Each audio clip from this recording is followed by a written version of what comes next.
we would like to see the national herd cut altogether. We want to see an end to animal agriculture. That's what Animal Rebellion is about.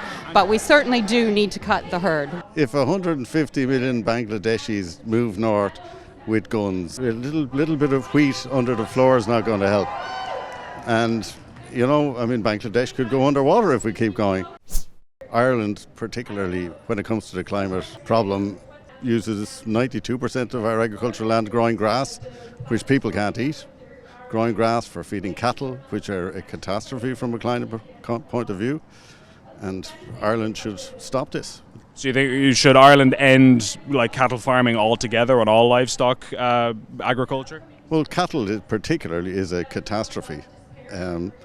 It takes so much land to produce a small amount of meat, and the production is an environmental catastrophe. We could live on only 5% of the agricultural land we're presently using if we just grew plants that people could actually eat. Would you have any idea of where people would get their protein or some kind of alternative to meat Well, my family are largely vegan and have been vegan for many, many years. There's loads of sources of protein.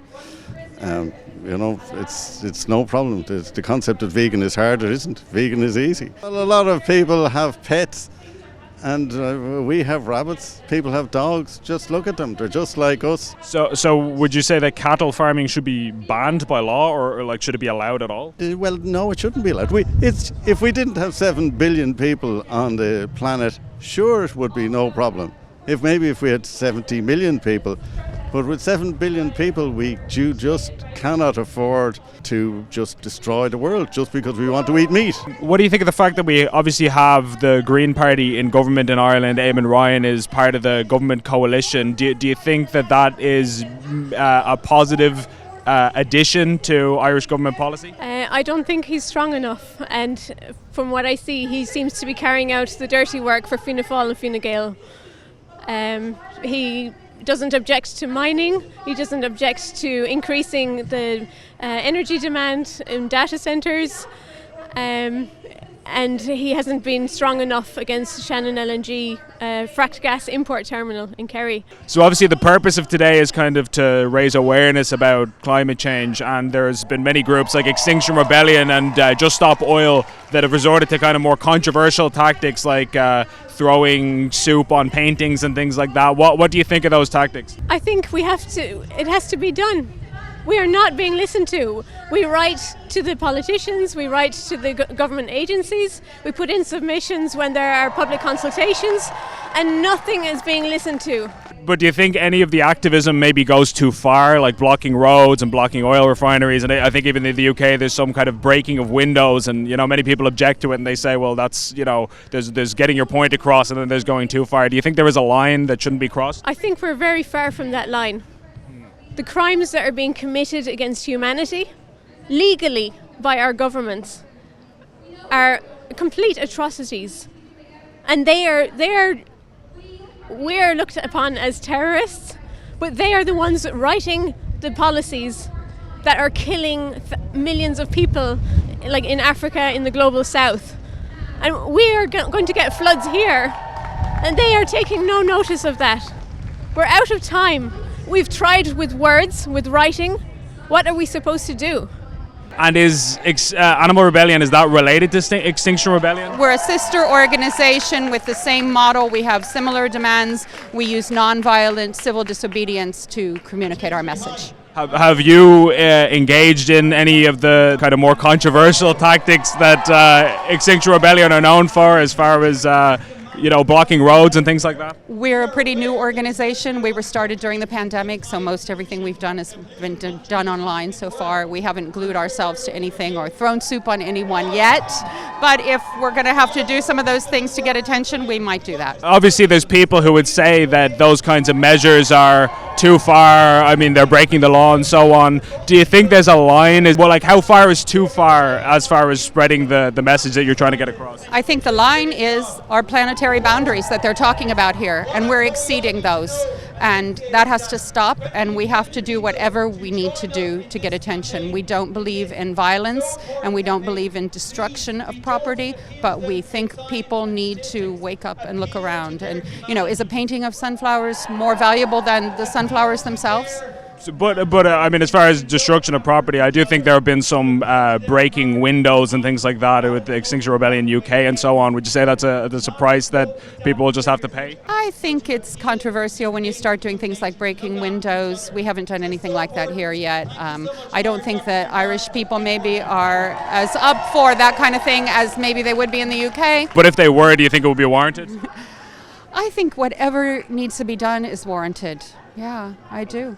Obviously, one of the warnings of the climate movement is that if something isn't done to avert a catastrophe, the world could end up in this kind of apocalypse situation where it's almost like a Mad Max movie or something, where people fighting for resources and things like that. Have you made any kind of preparations for that possibility if things go that way? You know, would you be storing food or learning survival skills or things just in case, you know, the worst comes to pass? Look, if 150 million Bangladeshis move north with guns, you know, a little bit of wheat under the floor is not going to help.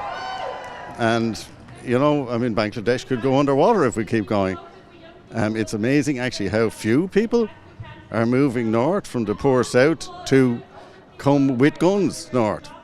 There's no protection, you know, and to be honest, it's no problem. I mean, you know, I eat vegan food. It's no problem. I have a nice lifestyle, you know, and...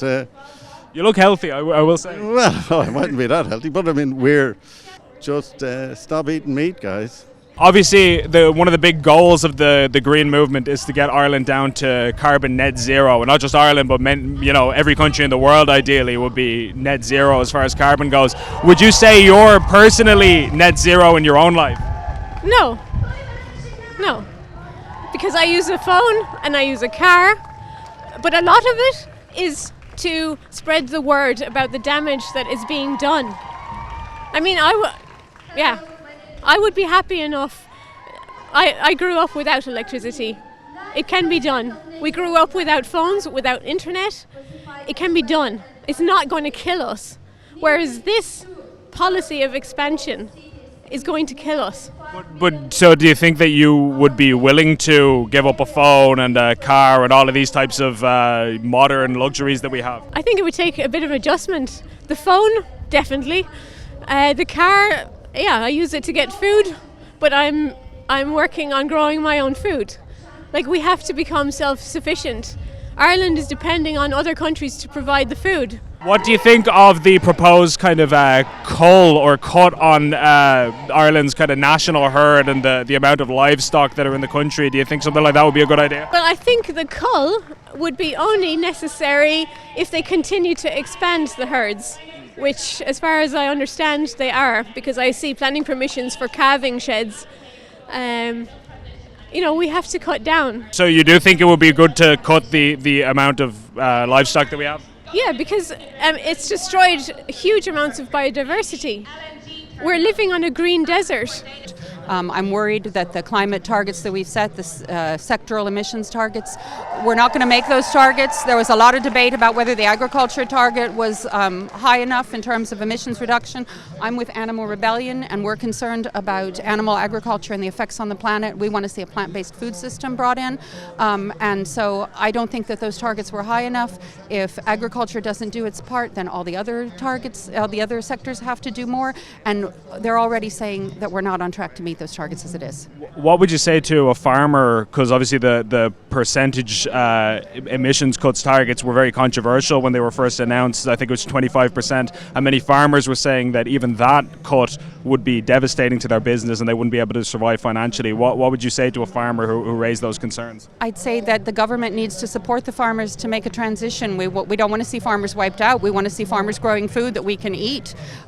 Beef and dairy exports to wealthy countries in Asia are not what we need. We need grains, fruits, vegetables, you know, we need the food that we can eat. And we don't want to see farmers put out of business. We recognize that a lot of farmers are not going to be able to make that shift. It's, you know, it's a lifestyle for them. And so we're not against them. We want to see them supported. Maybe farmers could be paid just to let their land go free, just to rewild their land, to ecosystem services is what they call that. Do you think some kind of cut in the national herd would be in order as far as like reducing the overall amount of livestock that farmers have? We would like to see the national herd cut altogether. We want to see an end to animal agriculture. That's what Animal Rebellion is about.